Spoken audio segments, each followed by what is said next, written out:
How's it going, everyone? Bass here. So last week I made a video on Julio Jones pertaining to if the Packers should or shouldn't sign him. To make a long story short, I think the Packers should not sign Julio Jones. But today I wanted to make another video showcasing the pros, cons, my personal opinion on if the Packers should sign Odell Beckham Jr. As I believe his situation is much different from Julio Jones. He's a lot younger. He just came off a torn ACL back in February, so I think the situations are different, so I wanted to break this one down as well. But before I get this video started, if you are new here and want more Packers news, analysis, and updates, especially with training camp right around the corner, please consider going down and clicking the subscribe button. I will have updates from every day of training camp, so if that interests you, go click subscribe, as well as leave a like on the video to support my channel. All right, so first, let's go over the pros of the Packers signing Odell Beckham Jr. First is he's still only 29 years old, although he is coming off an ACL tear. Usually, ACL tears do recover fully. With most athletes nowadays, they come back to 100%, so he still has some few good years ahead of him. And I do believe he is young enough to return to close to his former self after his second ACL tear. And when he's healthy, he would be a clear #1 wide receiver and #1 target for the Packers offense and Aaron Rodgers, because as of right now, as we speak, the Packers really don't have that. The last 1,000-yard wide receiver that the Packers have on their roster is actually Sammy Watkins, all the way back in 2015.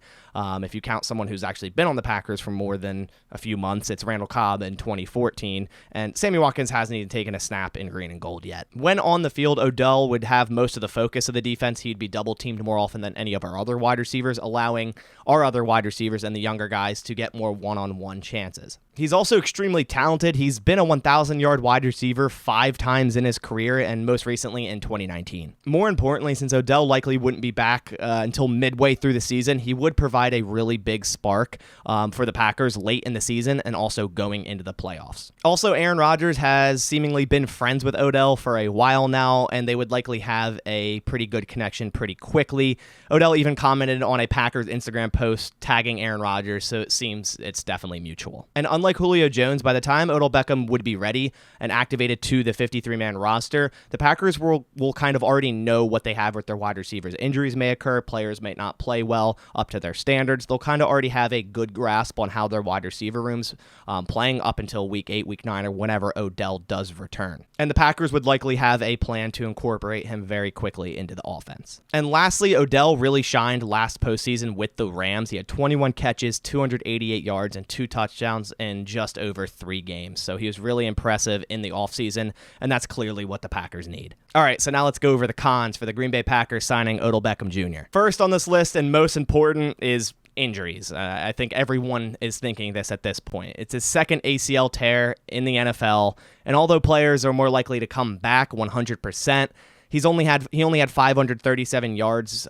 between the two teams with the Rams and the Browns last year after his first tear in 2020. And although I do think Odell Beckham will recover nicely, for a 29-year-old wide receiver with 2 ACL tears, that's definitely an area for concern. And as I said earlier, Odell Beckham won't be ready till at minimum week 8 or week 9, and that's the optimistic approach. You know, it could end up like David Bakhtiari, where the dude doesn't play at all next season. That could very well much happen. So although it is a pro that he would be ready for the back half of the season, or might be ready for the back half of the season into playoffs, I think it's also a con as well that he wouldn't be playing with the Packers early on, learning the system, getting a rapport with Aaron Rodgers as well. And likewise, with that scenario, Odell coming back week 8 or week 9, that could really mess with the congruity of the Packers offense if Aaron Rodgers has a good rapport with someone like Watkins, Watson, Allen Lazard, or any of the 7 wide receivers that I have making the roster. It could really mess with the congruity of that if Odell Beckham is activated to the 53-man roster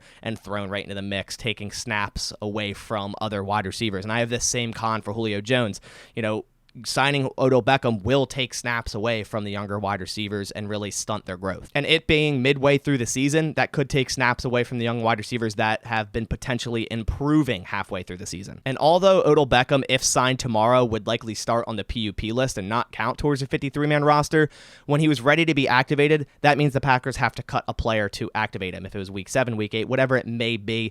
And that would mean they likely have to cut a wide receiver, because at that point, they'd likely already have 6 or 7 wide wide receivers. I have them taking 7 wide receivers into the 53-man roster, and the 7th guy for me is Samori Toure. So then you ask yourself the question, would you cut Samori Toure for a maybe ready to go, maybe stays healthy Odell Beckham? Since Toure has already been getting praise from Aaron Rodgers, and of course they haven't put the pads on yet, and we'll see what happens in training camp and preseason, but I do have a lot of hope for Samori Toure. A lot of people I know think the same as well that watch my videos. And like I said, there's a big risk signing an older, injured wide receiver and cutting a young, promising wide receiver. There's a big risk making that swap. And lastly, with Odell coming back at best midway through the season, he might not get things right away. He might not learn the playbook, rapport with Aaron Rodgers, the connection with Aaron Rodgers. That might not come right away. That might take time to learn. And at that point, you're already midway through the season and you're getting into very vital games for playoffs and seeding and all that. So that might be a problem as well. All right, so now I want to go over my verdict and my final answer for if the Packers should sign Odell Beckham.